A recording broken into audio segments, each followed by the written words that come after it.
अब हम बात करते हैं किसानों के बाद छात्रों की, बच्चों की और उनके माँ बाप की। मार्च को भारत में स्कूलों को बंद करने का फैसला लिया गया था। इसके बाद अनलॉक 4 के दिशा निर्देशों के तहत 21 सितंबर से स्कूलों को आंशिक तौर पर खोलने का फैसला किया गया था। भारत के 9 राज्यों और केंद्र शासित प्रदेशों ने आंशिक तौर पर आज कक्षा 9 से लेकर कक्षा 12 के लिए क्लासेस शुरू कर दी हैं और ये राज्य हैं आंध्र प्रदेश, तमिलनाडु, पंजाब, हरियाणा, हिमाचल प्रदेश, नागालैंड, असम और जम्मू और कश्मीर। भारत में स्कूलों को शुरू करने के लिए केंद्रीय स्वास्थ्य मंत्रालय ने कुछ दिशा निर्देश जारी किए हैं। इनके मुताबिक कक्षा 9 से कक्षा 12 के विद्यार्थियों के लिए स्कूल खोले जा सकते हैं। हालांकि सभी को स्कूल में आना अनिवार्य नहीं है। इस दौरान ऑनलाइन क्लासेस ऐसे ही जारी रहेंगी जैसे अभी तक चल रही हैं। स्कूल कंटेनमेंट जोन के बाहर होने चाहिए। स्कूल में वही छात्र और अध्यापक आ सकते हैं जो कंटेनमेंट जोन से बाहर रहते हों। हालांकि अटेंडेंस जरूरी नहीं है। हालांकि आज पहले दिन स्कूलों में बहुत कम छात्र आए। किसी स्कूल में तो पूरी व्यवस्था का लाभ उठाने के लिए केवल एक छात्र ही उपस्थित था। पूरे स्कूल में सिर्फ एक छात्र। बिहार के पटना में ऐसे स्कूल भी थे जहां अध्यापक तो आए लेकिन छात्र स्कूल नहीं आए।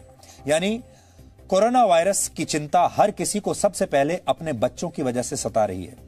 इसलिए ज्यादातर अभिभावकों ने अपने बच्चों को स्कूल न भेजने में ही अपनी भलाई समझी। क्या आप अपने बच्चों को स्कूल भेजना चाहेंगे? आज हमने कई अभिभावकों से, कई माता पिता से सवाल किया, क्योंकि अगर आप माता पिता हैं तो आपके मन में भी यही सवाल होगा कि इस दौर में बच्चों को स्कूल भेजना है या नहीं। और आज जो हमें जानने को मिला वो यही कि ज्यादातर माँ बाप अब भी अपने बच्चों को स्कूल भेजने के लिए तैयार नहीं है। कोरोना वायरस के मरीजों की संख्या भारत में रोज नए रिकॉर्ड बना रही है। पहले भारत में कोरोना वायरस का पीक आने और 2020 के अंत तक कोरोना के खत्म होने की संभावना जताई जा रही थी, लेकिन अब हालात देखकर ऐसा लगता नहीं कि कोरोना वायरस यहां से जल्द खत्म होने वाला है। ऐसे में बच्चों को स्कूल भेजने या ना भेजने का फैसला बहुत मुश्किल है। हमने देश के कई राज्यों से स्कूल के इस न्यू नॉर्मल पर विस्तृत रिपोर्टिंग की है, जिसे देखकर आप भी ये तय कर पाएंगे कि आपको अपने बच्चों को स्कूल भेजना चाहिए या नहीं भेजना चाहिए।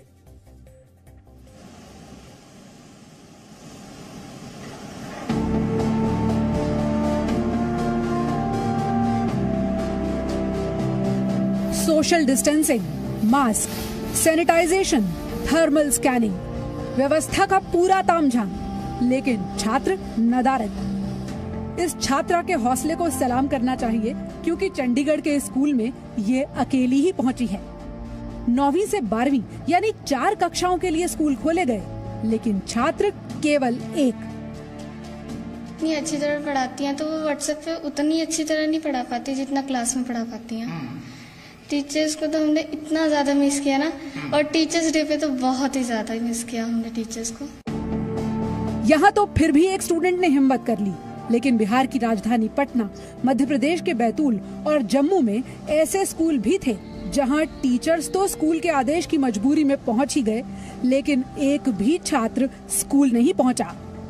सरकारी स्कूल हो या प्राइवेट स्कूल, सब जगह कोरोना का खौफ शिक्षा पर हावी था।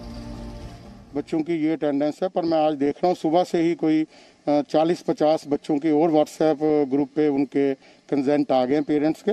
हमें लगता है कि आस्ता आस्ता पेरेंट्स भी इस चीज़ को मानेंगे कि वर्चुअल क्लासेस और क्लासरूम क्लासेस में बड़ा फर्क होता है। छोटे ग्रुप में बच्चे इफेक्टिव रूप से इस काम को करेंगे, और चूंकि जीवन की सुरक्षा सबको जरूरी होता है, सभी बच्चे जान रहे हैं, पेरेंट भी जान रहे हैं, इसलिए देखिए यहाँ पे कोई भी आदमी नहीं है जो मास्क के बगैर नहीं है। ऐसे कोई भी पेरेंट अपने बच्चे को बिना मास्क के यहाँ नहीं आने देंगे। नहीं, ऐसा तो कभी हम लोगों ने नहीं सोचा था।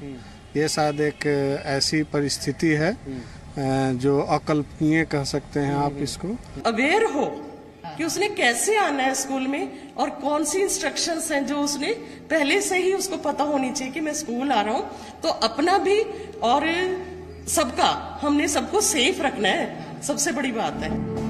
हरियाणा के सोनीपत और करनाल में भी स्टूडेंट्स के लिए इसी तरह के इंतजाम नजर आए। बच्चों ने ऑनलाइन क्लास की दिक्कतों को अपने अध्यापकों के साथ साझा भी किया। हरियाणा में अध्यापकों को कोरोना वायरस का टेस्ट करवाने के बाद ही आने की अनुमति दी गई है। हालांकि ज्यादातर स्कूलों में उपस्थिति न के बराबर रही, लेकिन जो आए वो महीनों बाद स्कूल आने के अनुभव से ही खुश थे। अच्छा लग रहा है। आज हम लॉकडाउन के बाद आज बहुत टाइम के बाद स्कूल आए हैं। पूरा 1 साल हम घर पे रहे और हमें बहुत अच्छा लग रहा है हम आज स्कूल आए हैं। और हम दूसरे बच्चों से ये भी कहना चाहिए वो भी स्कूल आए और जो गवर्नमेंट ने गाइडलाइंस दी है उनको फॉलो करे। स्कूल में जैसे 6 महीने हम स्कूल से दूर रहे हैं तो हम जैसे कि ऑनलाइन स्टडी तो होती थी बट कुछ डाउट रह जाते थे, क्लियर नहीं हो पाते थे, वो स्कूल में आने के बाद क्लियर हो रहे हैं। हम टीचर से बात कर रहे हैं, हमें गाइडेंस मिली जा रही है कि हमें फ्यूचर में आगे क्या फील्ड चूज़ करनी है, उसके बारे में हमें गाइडेंस वगैरह मिली जा रही है। जो सिलेबस पेंडिंग रह चुका है हम उसे प्रिपेयर करें बिकॉज हमारे एग्ज़ाम्स भी पास आ रहे हैं। सो मैं यही कहना चाहूँगी कि हम अपने पेरेंट्स के परमिशन से स्कूल आएँ, हमारे स्कूल रीओपन होने चाहिए। कई स्कूल कोरोना से जुड़े दिशा निर्देशों को लेकर बेहद सतर्क थे। इमरजेंसी कोविड रूम, डॉक्टर की व्यवस्था और हेल्पलाइन की जानकारी समेत सभी नियमों का पालन भी किया गया। कुछ बच्चे स्कूल जाकर जरूर उत्साह से भरे थे, लेकिन अभिभावक डरे हुए थे। कुछ को स्कूल की व्यवस्था पर संदेह था, तो कुछ का मानना था कि ये सब फीस वसूलने के लिए किया जा रहा है। ज्यादातर अभिभावक अपने बच्चों को स्कूल भेजने के लिए अभी तैयार नहीं हैं। आज फर्स्ट डे था हमारा स्कूल का, तो आज थोड़े से बच्चे कम हैं हमारे पास, लेकिन धीरे धीरे बच्चे बढ़ेंगे क्योंकि जैसे जैसे बच्चों की प्रॉब्लम आ रही थी हम बच्चों से बात कर रहे थे। बच्चों की मैथ्स को लेके, जैसे मैथ सब्जेक्ट है मेरे पास, बच्चे हम थ्योरिकल सब्जेक्ट तो है नहीं, जब तक हम बच्चे प्रैक्टिस नहीं करेंगे तो पता नहीं चलेगा। भारत के 9 राज्यों और केंद्र शासित प्रदेशों में आज स्कूल खुल तो गए, लेकिन कुल मिलाकर उपस्थिति 9% से भी कम रही। कर्नाटक और दिल्ली ने स्कूल खोलने का फैसला करने के बाद आखिरी वक्त में उसे पलट दिया। जिन राज्यों में स्कूल नहीं खुले वो अब 2 अक्टूबर को फिर से इस पर फैसला लेंगे। अब ये देखना बाकी है कि स्वास्थ्य और शिक्षा के बीच संतुलन बनाने के लिए माता पिता और छात्र क्या फैसला लेते हैं। ब्यूरो रिपोर्ट, जी मीडिया। तो आप सोचिए स्थिति कितनी मुश्किल है। एक तरफ आपको अपने बच्चे की शिक्षा के बारे में सोचना है और दूसरी तरफ उसके स्वास्थ्य के बारे में सोचना है, और कई बार स्थिति ऐसी बनती है कि आपको इनमें से एक चुनना है, बच्चे की शिक्षा या बच्चे का स्वास्थ्य। बहुत मुश्किल विकल्प हैं। इसमें हम आपकी मदद करने की कोशिश कर रहे हैं आज भी और आगे भी करते रहेंगे। कोरोना काल में भारत में तो आंशिक तौर पर स्कूल खुल गए हैं। अब हम आपको ये बताते हैं कि दुनिया भर में स्कूल खुलने को लेकर किस तरह अलग अलग राय है।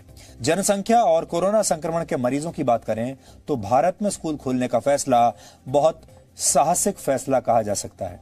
कोरोना संक्रमित देशों में भारत पूरी दुनिया में अब दूसरे स्थान पर है। भारत में कोरोना वायरस के कुल मरीजों की संख्या लगभग 55 लाख है। अमेरिका पहले नंबर पर है, वहां 68 लाख मरीज हैं। हमारे यहां 55 लाख हैं और बहुत जल्द हम अमेरिका से आगे निकल जाएंगे, वर्ल्ड चैंपियन बन जाएंगे कोरोना वायरस के मामले में। अमेरिका के कुछ राज्यों में थोड़े बहुत स्कूल खोले गए हैं। इस पूरे मामले में ब्राजील तीसरे नंबर पर है। ब्राजील में 45 लाख मरीज हैं कोरोना वायरस के। हालांकि ब्राजील ने अब भी आंशिक तौर पर यानी कम संक्रमण वाले शहरों में स्कूल खोल दिए हैं। यही हाल बाकी देशों का भी है। हर जगह कुछ कुछ शहरों में स्कूल खोले गए हैं। रशिया कोरोना वायरस मरीजों की संख्या में चौथे नंबर पर है। यहां मास्क और बाकी सावधानियों के साथ स्कूल खोल दिए गए हैं। जापान में भी छात्र 1 दिन के अंतराल पर स्कूल जाते हैं, जिससे क्लास में आधी सीटें खाली रहें और सोशल डिस्टेंसिंग आसान रहे। फ्रांस में एक बार स्कूल खोलने का फैसला लिया गया था, लेकिन कोरोना के मरीजों की संख्या जब बढ़ने लगी तो कई शहरों में फिर से स्कूल बंद करने पड़े। जान है तो जहान है, इसी सिद्धांत पर आज स्कूलों में छात्रों की अटेंडेंस बहुत कम रही। हालांकि कोरोना वायरस के साए में जी रहे देश में माता पिता और छात्रों के लिए स्कूल जाने की चुनौती वाला आज पहला ही दिन था।